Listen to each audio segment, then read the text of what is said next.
नमस्कार, current affairs के इस वीडियो में आपका स्वागत है। आइए हम सबसे पहले एक प्रश्न को देख लेते हैं। Where is Mount Etna located? Mount Etna कहाँ स्थित है? अभी माउंट एटना में विस्फोट हुआ है और यह स्थित है सिसिली, इटली में। यह एक ज्वालामुखी है। माउंट एटना सिसिली द्वीप पर स्थित है, इटली के। तो अब हम लोग ज्वालामुखी के बारे में कुछ पढ़ लेते हैं। What is a volcano? ज्वालामुखी क्या है? तो इसका उत्तर होगा an opening in the earth's crust that releases lava, ash and gases. पृथ्वी की परत में एक छिद्र जो लावा, राख और गैसें निकालता है। अगले प्रश्न की ओर हम लोग बढ़ते हैं। What type of volcano is characterised by steep conical shape and explosive eruptions? किस प्रकार का ज्वालामुखी खड़ी, शंक्वाकार आकृति और विस्फोटों की विशेषता रखता है? तो इसका उत्तर होगा स्ट्रैटो वॉल्केनो। ये खड़े होते हैं और इसलिए इन्हें कंपोजिट वॉल्केनोज भी कहा जाता है। स्ट्रेटो वॉल्केनो इसलिए कहा जाता है क्योंकि लावा की परत दर परत जो है वो चढ़ती जाती है इनके विस्फोट से। Which volcano erupted in Indonesia in May 2025 impacting air travel? मई 2025 में इंडोनेशिया में कौन सा ज्वालामुखी फटा जिसने हवाई यात्रा को प्रभावित किया? तो इसका उत्तर होगा माउंट मेरापी। माउंट मेरापी के विस्फोट से हवाई यात्रा प्रभावित हुई थी। अगले प्रश्न की ओर हम लोग बढ़ते हैं। What is the ring of fire associated with many volcanoes? Ring of fire जो कई ज्वालामुखियों से संबंधित है, क्या है? तो it is a major belt of volcanic activity around the Pacific ocean. प्रशांत महासागर के आसपास ज्वालामुखी गतिविधि का एक प्रमुख बेल्ट है। चारों ओर जो है कई सारे यहाँ पर ज्वालामुखियाँ हैं, वॉल्केनोज हैं। अगले प्रश्न की ओर हम लोग बढ़ते हैं। Which volcano in India erupted in 2017 spewing ash and lava? भारत में 2017 में कौन सा ज्वालामुखी फटा जिसमें राख और लावा निकला? तो इसका उत्तर होगा बैरन द्वीप। बैरन आइलैंड ज्वालामुखी फटा था और काफ़ी राख और लावा निकला था और बहुत ही महत्वपूर्ण वॉल्केनो है भारत का। What type of volcano is Mauna Loa in Hawaii? हवाई में माउना लोआ किस प्रकार का ज्वालामुखी है? तो हवाई में स्थित माउना लोआ जो है वह एक सिल्ड ज्वालामुखी है। सिल्ड ज्वालामुखी जो होते हैं वो काफ़ी क्षेत्र में फैले हुए होते हैं। इनका स्लोप जो होता है वो बहुत ही हल्का होता है, यानी ढाल जो है बहुत ही हल्का होता है और लिक्विड का फ्लो जो है यहाँ भी चलता रहता है।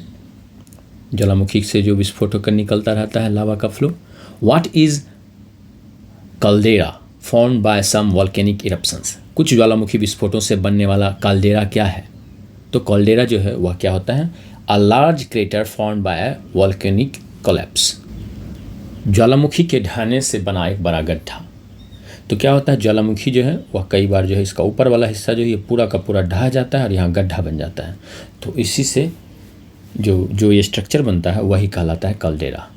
अगले प्रश्न की ओर हम लोग बढ़ते हैं। What is the term for molten rock beneath the earth surface? पृथ्वी की सतह के नीचे पिघली हुई चट्टान के लिए शब्द क्या है?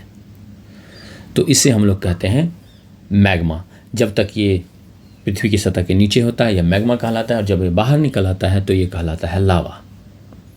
What is the term for solid fragments ejected during a volcanic eruption? ज्वालामुखी विस्फोट के दौरान निकले ठोस टुकड़ों के लिए क्या शब्द है? तो जो ठोस टुकड़े निकलते हैं उन्हें कहते हैं टेफ्रा। अगले प्रश्न की ओर हम लोग बढ़ते हैं। व्हाट इज लहर? लहर क्या है? तो इसका उत्तर होगा अ मड फ्लो और debris flow from volcanic material. ज्वालामुखी सामग्री से बना कीचड़ प्रवाह या मलबे का जो प्रवाह होता है उसे ही लहर कहते हैं। तो लहर शब्द से हम लोग याद रख सकते हैं, जैसे नदियों में लहर होता है, ऐसे वॉल्केनिक का जो डिब्रीज का फ्लो होगा वो एक लहर के जैसा होता है, तो ऐसे याद रख सकते हैं। What is the term for a volcanic went releasing gases and steam? गैसों और भाप को निकालने वाला ज्वालामुखी छिद्र के लिए क्या शब्द है? तो इसको कहते हैं हम लोग फ्यूमारोल। फ्यूमारोल जो है यह धरती पर ही एक छिद्र के जैसा होता है, ज्वालामुखी छिद्र होता है और उससे गैस और भाप निकलते रहता है। आगे हम लोग इसका चित्र भी देखेंगे। What is pyroclastic flow? Pyroclastic flow क्या है? तो it is a fast moving mixture of hot gas, S and rock fragments. गर्म गैस, राख और चट्टान के टुकड़ों का तेज़ी से चलने वाला मिश्रण है। पायरो का आग होता है, तो समझिए कि आग का जो प्रवाह है वो अगर बढ़ रहा है तो उसे ही पायरोक्लास्टिक फ्लो कहते हैं। तो जो भी आग का प्रवाह ज्वालामुखी से निकलता है तो उसमें गैसें निकलती हैं, राख निकलता है, चट्टान के टुकड़े निकलते हैं और ये तेज़ी से चलते रहते हैं, फास्ट मूविंग होते हैं, तो इन्हें पायरोक्लास्टिक फ्लो कहते हैं। What term describes the central opening at the top of a volcano? ज्वालामुखी के शीर्ष पर केंद्रीय छिद्र को कौन सा शब्द वर्णित करता है? तो इसे करता है, वर्णित शब्द करता है, इसे करता है क्रेटर। क्रेटर यह जो ऊपर में जो छेद होता है, जो यहाँ से निकलते रहता है, वॉल्केनिक मैग्मा बाहर निकलते रहता है, उसे कहते हैं क्रेटर। लावा का फ्लो होते रहता है यहाँ से। What is a shield volcano? Shield ज्वालामुखी क्या है?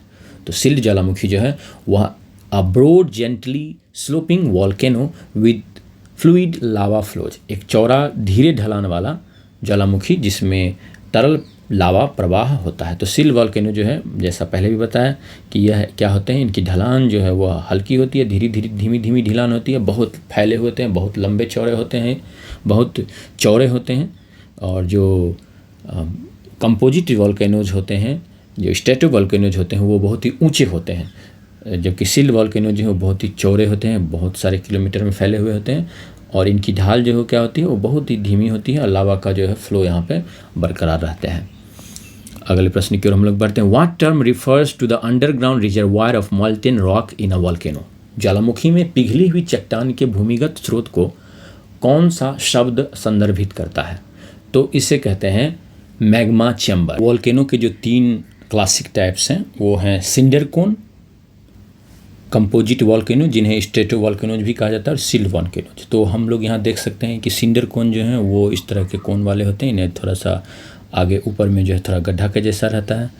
और अगर कंपोजिट वॉल्केनोज को देखें तो काफ़ी ऊंचे होते हैं और इनसे लावा फ्लो होता रहता है और साथ ही साथ ये जो लावा रहता है वो बहुत ही हॉट और बहुत ही चिपचिपा होता है। सील्ड वॉल्केनो जो होते हैं वो काफ़ी लंबे होते हैं, काफ़ी दूर तक फैले होते हैं, कई किलोमीटर तक फैले होते हैं और इनका जो स्लोप होता है वो काफ़ी स्लो होता है।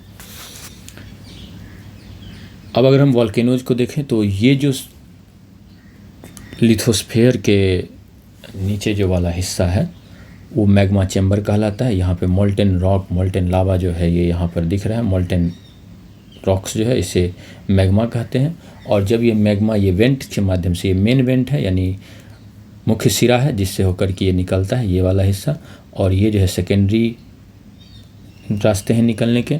जो ये मेन वेंट से जब ये निकलता है तो जहाँ पे ये निकलता है बाहर लावा उसे कहते हैं क्रेटर, और यह जब बाहर निकल जाता है मैग्मा तो इसे कहते हैं हम लावा। ये जो बाहर अंदर तक मैग्मा ही कहलाता है, जब बाहर निकल जाता है तो ये लावा कहलाता है। और फिर इसके साथ साथ जो है कई सारे चीज़ें निकलती हैं, जैसे राख भी निकलता है, गैसेज भी निकलते हैं, और ये सब चारों ओर जो है वो जमा होते रहते हैं, किनारे किनारे जमा होते रहते हैं। अब अगर इस स्ट्रक्चर को हम लोग देखें तो ये जो है ये कहलाता है फ्यूमारोल। फ्यूमारोल जो है वो ज़मीन में एक सुराख होता है और उससे धुआं, गैस इत्यादि निकलते रहता है। तो ये ज्वालामुखी के टाइप का एक स्ट्रक्चर है और ये फ्यूमारोल कहलाता है। परीक्षा में भी कई बार पूछा जा चुका है। अब हम लोग अगले प्रश्न की ओर बढ़ते हैं। What are the thermophilic bacteria? Thermophilic bacteria क्या है? तो थर्मोफिलिक बैक्टीरिया जो हैं वो ऐसे बैक्टीरिया हैं that grows at high temperatures. Bacteria जो उच्च तापमान पर बढ़ते हैं। थर्मो अर्थात हुआ गर्मी, तापमान, तो फिलिक अर्थात लव करने वाला, तो जो गर्मी को बर्दाश्त करता हो, प्यार करता हो, वैसा बैक्टीरिया तो क्या होगा, वो होगा थर्मोफिलिक बैक्टीरिया। ये उच्च तापमान पर बढ़ते हैं। Where are the thermophilic bacteria commonly found? Thermophilic bacteria आमतौर पर कहाँ पाए जाते हैं? तो ये आमतौर पर पाए जाते हैं गर्म झरनों में, हॉट स्प्रिंग्स में पाए जाते हैं। जहाँ गर्मी होगी, जहाँ गर्म तापमान होगा, वहीं पर ये बैक्टीरिया पाए जाएंगे। अगले प्रश्न की ओर हम लोग बढ़ते हैं। What is the optimal temperature range for most thermophilic bacteria? अधिकांश थर्मोफिलिक बैक्टीरिया के लिए इष्टतम तापमान सीमा क्या है? तो इसका उत्तर होगा 45 डिग्री सेंटीग्रेड से 80 डिग्री सेंटीग्रेड। 45 डिग्री सेल्सियस से 80 डिग्री सेल्सियस जो है यह इष्टतम तापमान है इनके लिए। What is the dominant bacterial group found in Rajgir hot spring Bihar? Bihar के राजगीर गर्म झरनों में पाया जाने वाला प्रमुख बैक्टीरियल समूह कौन सा है? तो इसका उत्तर होगा एक्टिनोबैक्टीरिया समूह है। अभी हाल फिलहाल में इस पर रिसर्च हुआ है, इसलिए यह प्रश्न पूछा जा सकता है आगामी बीपीएससी या दूसरी प्रतियोगिताओं में। Which compound with antibacterial activity was isolated from actinomycetes bacterium specially SPP in Rajgir hot springs. Rajgir गर्म झरनों में एक्टिनोमाइसिटेल्स बैक्टीरियम SPP से कौन सा जीवाणुरोधी यौगिक अलग किया गया? तो इसका उत्तर होगा डायएथिल फ्थैलेट। ये जो होते हैं, ये बैक्टीरिया जो होते हैं आमतौर पर मिट्टी में पाए जाते हैं और ये कार्बनिक पदार्थों का अपघटन करते हैं यहाँ पर। तो इनसे जो प्राप्त हुआ है, इनसे आइसोलेट जो किया गया चीज़ है वो क्या है? वो है एक माइक्रोबियल एंटीबैक्टीरियल यौगिक है जो कि है जीवाणुरोधी यौगिक और बहुत ही महत्वपूर्ण होगा आगे के लिए। What is the primary biotechnological significance of thermophilic actinobacteria in Rajgir hot springs? Rajgir गर्म झरनों में थर्मोफिलिक एक्टिनोबैक्टीरिया का प्राथमिक जैव प्रौद्योगिकी महत्व क्या है? तो इनका प्राथमिक जैव प्रौद्योगिकी महत्व यह है कि ये जो है सिंथेसाइजिंग एंटीबायोटिक्स में इनका प्रयोग हो सकता है, एंटीबायोटिक्स का संश्लेषण करने में इनका प्रयोग हो सकता है, एंटीबायोटिक्स के निर्माण में प्रयोग हो सकता है, क्योंकि ये नेचुरली जो है वो एंटी माइक्रोबियल एंटी बैक्टीरियल चीज़ों का उत्पादन कर रहे हैं। तो उसको निष्कर्षण करके आगे जो है ऐसी चीज़ें बनाई जा सकती हैं जिससे रोगों को रोका जा सके। Which pathogen was inhibited by the diethyl phthalate produced by actinobacteria in Rajgir hot springs? Diethyl phthalate जो है ये एक्टिनोबैक्टीरिया जो राजगीर में मिला है उससे निकाला गया है। तो राजगीर गर्म झरनों में एक्टिनोबैक्टीरिया द्वारा उत्पादित डायएथिल फ्थैलेट ने किस रोगजनक को रोका है? तो यह एक बहुत ही महत्वपूर्ण बीमारी को रोकने में कारगर हुआ है और जिस रोगाणु को इसने रोका है वह है लिस्टीरिया मोनोसाइटोजेनिस। लिस्टीरिया मोनोसाइटोजेंस को इसने रोकने में सफलता पाई है। इससे एक बीमारी होती है उसके बारे में हम लोग अभी जानेंगे। ये लिस्टीरिया मोनोसाइटोजेनिस जो है वो लिस्टीरियोसिस जो है एक बीमारी जो कि भोजन से आमतौर पर फैलता है और जीवन को नुकसान देने वाला, जीवन नष्ट कर देने वाला लाइफ थ्रेटनिंग डिजीज़ है। वो आमतौर पर प्रेग्नेंट वुमन, गर्भवती महिलाओं और बुजुर्गों को, एल्डरली को होता है। तो इसके खिलाफ जो इस बैक्टीरिया से एक्टिनोबैक्टीरिया से राजगीर के हॉट स्प्रिंग में, राजगीर के गर्म झरनों में जो पाए जाने वाले एक्टिनोबैक्टीरिया है उससे निकाला गया है डायएथिल फ्थैलेट। वो लिस्टीरियोसिस के खिलाफ लिस्टीरियोसिस का इलाज देता है और लिस्टीरिया मोनोसाइटोजेनिस जो कि लिस्टीरियोसिस का कारक है उसको नष्ट करता है। तो यहाँ पर जो राजगीर में जो वहाँ के जो हॉट स्प्रिंग में जो ये एक्टिनोबैक्टीरिया पाए गए हैं जो कि थर्मोफिलिक बैक्टीरियाज हैं, यानी कि गर्म तापमान में रहने वाले बैक्टीरिया हैं, इनकी सबसे बड़ी विशेषता यह है कि यहाँ पर इस हॉट स्प्रिंग में जो माइक्रोबियल डाइवर्सिटी है वो 43% है, जो कि अन्य जगहों से काफ़ी अधिक है। बाकी जगह जो है लगभग 20% रहता है, तो यहाँ 43% है। तो वैज्ञानिकों को यह उम्मीद है कि यहाँ से बहुत अच्छी मात्रा में बैक्टीरिया इत्यादि प्राप्त किए जा सकते हैं जिससे कि बाद में अन्य बीमारियों का इलाज करने में कारगर हो, क्योंकि भविष्य ऐसा है कि बैक्टीरिया जो है उनके खिलाफ एंटीबायोटिक्स का यूज होता है और बरसों से नए एंटीबायोटिक्स का निर्माण करना मुश्किल हो रहा है। तो अब वैज्ञानिक नए नए उपाय खोज रहे हैं, तो यहाँ पर यह बहुत ही कारगर होगा, क्योंकि एंटीबायोटिक रेजिस्टेंस जो है वह भी बढ़ता जा रहा है एंटीबायोटिक्स के दुरुपयोग के कारण। तो यहाँ पर जो एक टर्म आता है वह है बायो प्रोस्पेक्टिंग। तो what is bioprospecting as highlighted by the Rajgir hot springs study? Rajgir गर्म झरनों के अध्ययन द्वारा उजागर बायो प्रोस्पेक्टिंग क्या है? तो बायो प्रोस्पेक्टिंग जो है वह एक बहुत ही महत्वपूर्ण गतिविधि है और यह क्या होता है? यह होता है systematic exploration of natural resources for commercial applications. प्राकृतिक संसाधनों की व्यावसायिक अनुप्रयोगों के लिए व्यवस्थित खोज। बायो प्रोस्पेक्टिंग में क्या किया जाता है कि जो प्राकृतिक संसाधन है उनको खोज किया जाता है और उनका खोज किस दृष्टि से किया जाता है ताकि उनका जो है कॉमर्शियल एप्लीकेशन हो सके, उनका व्यापार में, वाणिज्य में व्यावसायिक प्रयोग किया जा सके उनका, और उनसे कुछ ऐसा उत्पाद बनाया जा सके जिससे कि उन्हें बेचा जा सके, उनसे बनाए हुए उत्पादों को। तो बायो प्रोस्पेक्टिंग जो है यह एक बहुत ही महत्वपूर्ण कार्य है और यहाँ पर राजगीर हॉट स्प्रिंग्स से जो बैक्टीरिया मिले हैं उनसे जो आगे जो चीज़ें बनाई जाएंगी वो बायो प्रोस्पेक्टिंग के माध्यम से होगा। तो बायो प्रोस्पेक्टिंग जो है यह एक तरह से प्राकृतिक संसाधनों के खोज है और उनका व्यावसायिक अनुप्रयोग है। तो ये जो यहाँ पर जो बैक्टीरिया पाए गए हैं वो क्या हैं? वो बहुत ही इफ़ेक्टिव हैं ड्रग रेजिस्टेंट पैथोजन के खिलाफ, जो ऐसे कीटाणुओं के खिलाफ जो कि जिन पर कि कोई दूसरी दवा काम नहीं करती है। तो तो इसलिए एंटीमाइक्रोबियल रेजिस्टेंस के खिलाफ ये बहुत ही अच्छा काम कर सकते हैं, क्योंकि अभी के जो अवेलेबल एंटीबायोटिक्स हैं वो सभी इनके खिलाफ काम करने में असमर्थ हो गए हैं। हॉट स्प्रिंग जो हैं वो इस तरह के एंटीमाइक्रोबियल रेजिस्टेंस वाले जो दवाएं हैं उनके अगले चरण के रूप में काम करते हैं कि अब ऐसी दवाएं हैं जो कि वैसे ड्रग रेजिस्टेंट पैथोजन के खिलाफ भी काम कर सकें। वहाँ पर हॉट स्प्रिंग में ऐसे केमिकल्स का उत्पादन हो पा रहा है। इसके अलावा इनका और भी प्रयोग है, जैसे प्लांट के ग्रोथ में प्रयोग हो सकता है, हीट टॉलरेंट एंजाइम्स के विकास में प्रयोग हो सकता है, इंडस्ट्रियल बेनिफिट्स भी इसका किया जा सकता है, जैसे डिटर्जेंट और फूड प्रोसेसिंग में इसका काम किया जा सकता है, और बायोप्रोस्पेक्टिंग तो हम लोगों ने पढ़ ही लिया। अब एक प्रश्न यहाँ पर यह आता है कि which institute conducted the study on thermophilic actinobacteria in Rajgir hot springs. Rajgir गर्म झरनों में थर्मोफिलिक एक्टिनोबैक्टीरिया पर अध्ययन किस संस्थान ने किया? तो इसको किया है वेलोर इंस्टीट्यूट ऑफ टेक्नोलॉजी ने।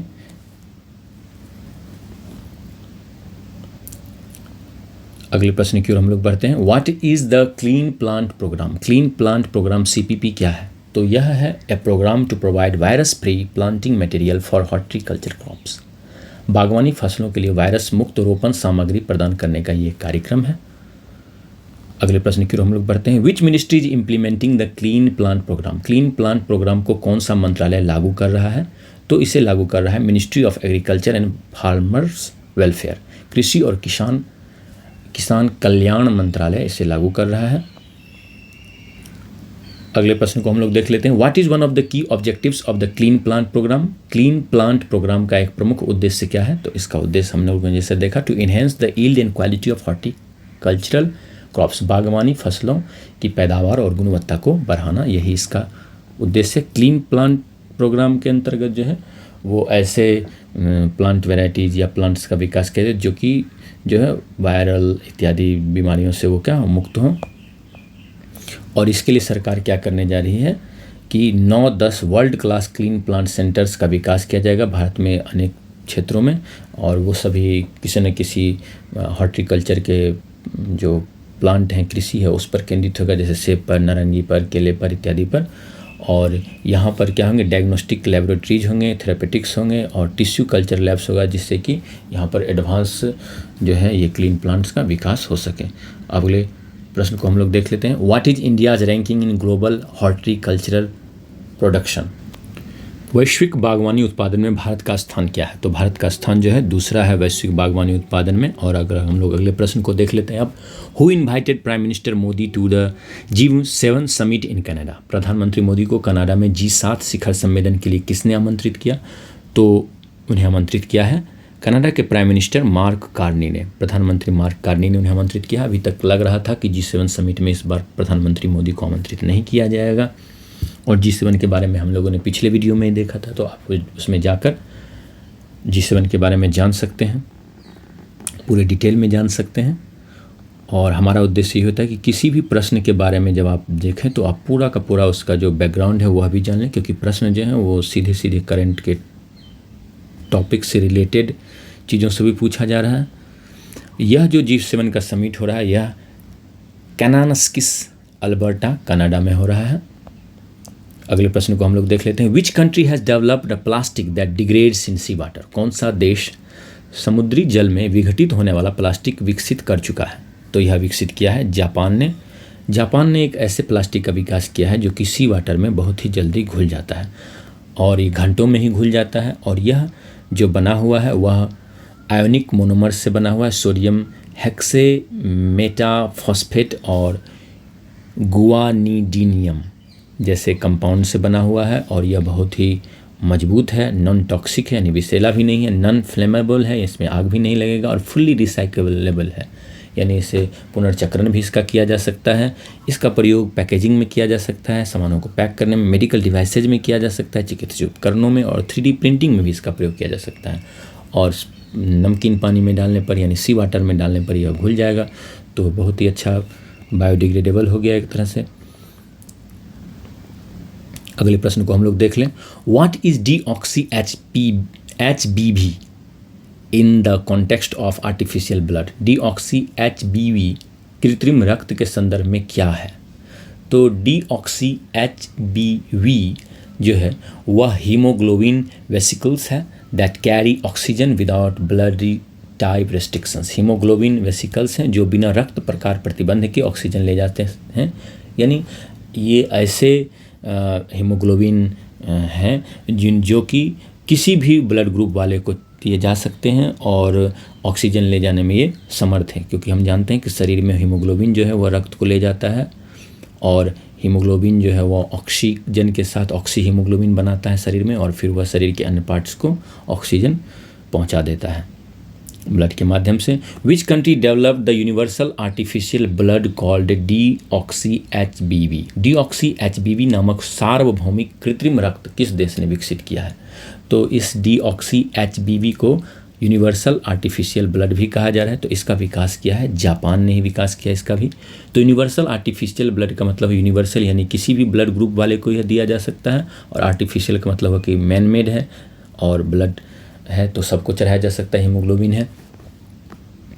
यह डीऑक्सी HBV जो है इसका फुल फॉर्म है डीऑक्सीजिनेटेड हीमोग्लोबिन वेसिकल्स। ये एक तरह का आर्टिफिशियल ब्लड है जिसका जापान में विकास किया गया है और लिपिड वेसिकल्स में हीमोग्लोबिन जो इनकैप्सुलेटेड होते हैं वो इसमें है, और यह ऑक्सीजन ढोने की जो RBC की जो क्षमता है उसका कॉपी करता है, उसको मिमिक करता है, और सभी प्रकार के ब्लड टाइप वाले लोगों के लिए यह उपयुक्त है। इसे 2 साल तक के लिए रूम टेम्परेचर पर रखा जा सकता है, जो कि बहुत महत्वपूर्ण बात है, क्योंकि जो प्राकृतिक खून होता है, जो मनुष्य का आम खून होता है, वह 3 से 6 घंटे में रेफ्रिजरेशन के कंडीशन में भी जो होता है वह ख़राब हो जाता है। 3 से 6 महीने 3 से 6 सप्ताह ही चल पाता है, और इसका प्रयोग इमरजेंसी में रक्त चढ़ाने में किया जा सकता है, डिजास्टर जोन्स में किया जा सकता है, आपदा वाले एरिया में किया जा सकता है, रिमोट एरियाज में दूरस्थ क्षेत्रों में किया जा सकता है, और इसका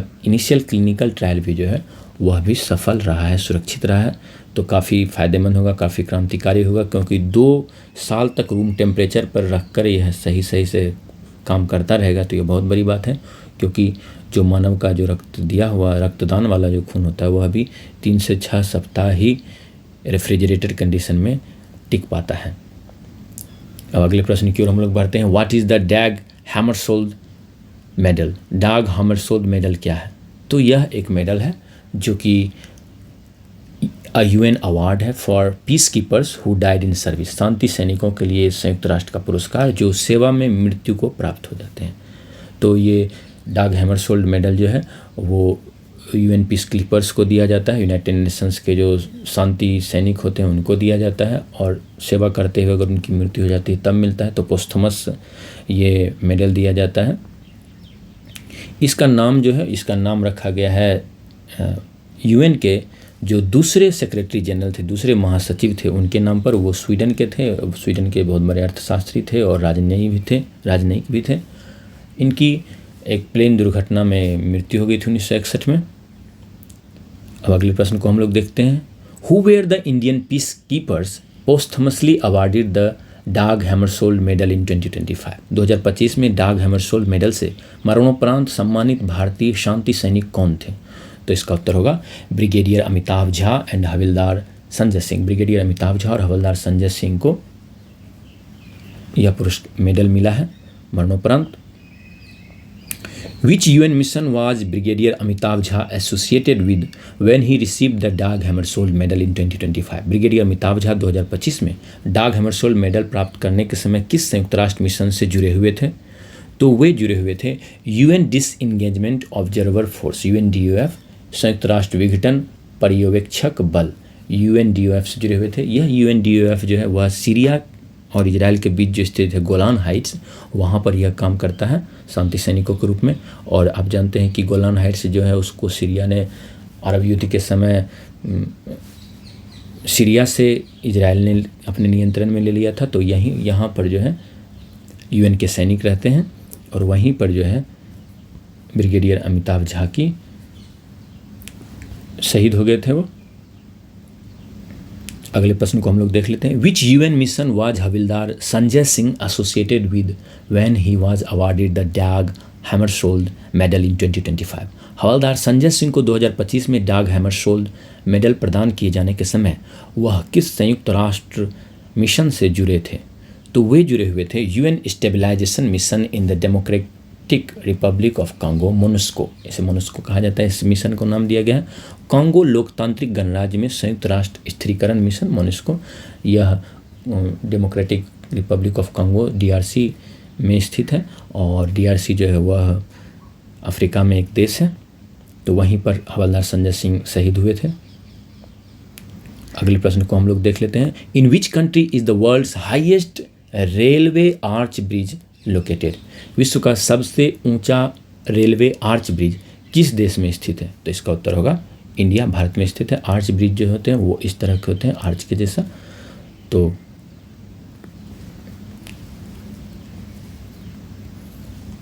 इस तरह से जाने का, और इसे यहीं पर तने हुए रहते हैं, जो कि जैसा कि हम लोग आगे के प्रश्नों में आप जान जाएंगे उस ब्रिज का नाम। तो वो है चेनाब ब्रिज। तो चेनाब ब्रिज जो है उसके बारे में एक प्रश्न हम लोग देख लेते हैं। What is the height of the Chenab bridge above the river bed? Chenab bridge की नदी तल से ऊंचाई क्या है? तो इसकी ऊंचाई है 359 मीटर। 359 मीटर यह ऊंचा है चेनाब ब्रिज। तो यह है चेनाब ब्रिज, और यहाँ पे देख सकते हैं कि यह जो आर्च है इसके यही जो है इस ब्रिज को पूरे वजन को उठाए हुए है, तो इसलिए इसे आर्च ब्रिज कहा जाता है। अगले प्रश्न को हम लोग देख लेते हैं। Which is India's first cable stayed rail bridge? Bharat का पहला केबल स्टेड रेल ब्रिज कौन सा है? तो इसका उत्तर होगा अंजी ब्रिज। अंजी ब्रिज जो है वह भारत का पहला केबल स्टेड रेल ब्रिज है। केबल पर टिका हुआ यह ब्रिज है। इन विच स्टेट इज़ द अंजी ब्रिज लोकेटेड? अंजी ब्रिज किस राज्य में स्थित है? तो यह स्थित है जम्मू एंड कश्मीर। जम्मू और कश्मीर में यह स्थित है। जैसे चेनाब ब्रिज चेनाब नदी पर है और अंजी ब्रिज जो है वह अंजी नदी पर है, और अंजी नदी जो है वह चेनाब की सहायक नदी है, इसलिए इसका नाम अंजी खाद भी कहते हैं इसे।